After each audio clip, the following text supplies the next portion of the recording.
Now we turn to the Middle East, a heart-filled day, a day the world had hoped would begin long ago. Well, today, torn apart families reunited and beginning a process of rejuvenation. President Trump, first in Israel and then in Egypt, along with about 20 other world leaders, where they signed today a peace deal.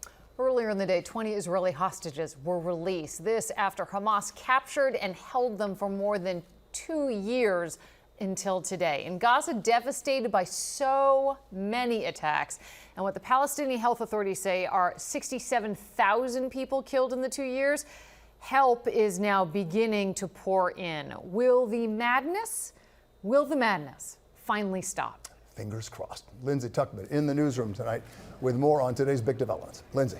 Yeah, fingers crossed, Bill and Liz. Just over 2 years ago, nearly 1,200 innocent people were killed in Israel and 251 taken hostage by Hamas in an attack that spurred a now deadly and devastating war in the Middle East. But today, it's a dream come true for families and supporters waiting anxiously for that last living hostages to be brought home in this first part of a hopefully lasting ceasefire agreement.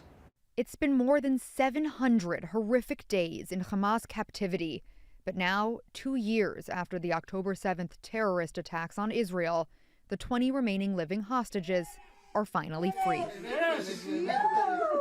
Families gleefully reunited after the hostages were moved from Gaza City back to Israel and met with celebrations by thousands gathered in Tel Aviv's Hostage Square, now renamed Freed Square.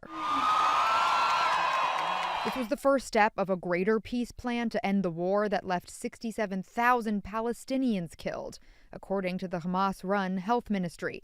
More than 2,000 Palestinian prisoners were also released, returning home to celebrations, but also utter destruction. President Trump addressed the Knesset Monday before traveling to Egypt for a peace summit to mark the ceasefire. Together we've achieved what everybody said was impossible. At long last, we have peace in the Middle East, and it's a very simple expression, peace in the Middle East. The reunions in Israel, somewhat bittersweet though.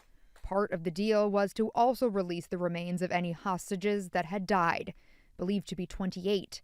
But today, only 4 bodies were returned. Among those killed were 2 Americans, Omer Nutra and Itai Chen. Their parents met with President Trump today, and Omer's father told Eyewitness News, "It's not over yet. We wait in agony." Well, the Hostage Families Forum says it expects Israel's government to immediately enforce the agreement's terms and make sure Hamas follows through on bringing those remaining hostages' bodies home.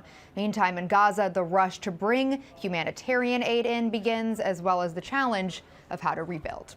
In the newsroom, I'm Lindsay Tuchman. Back to you in the studio. Still a lot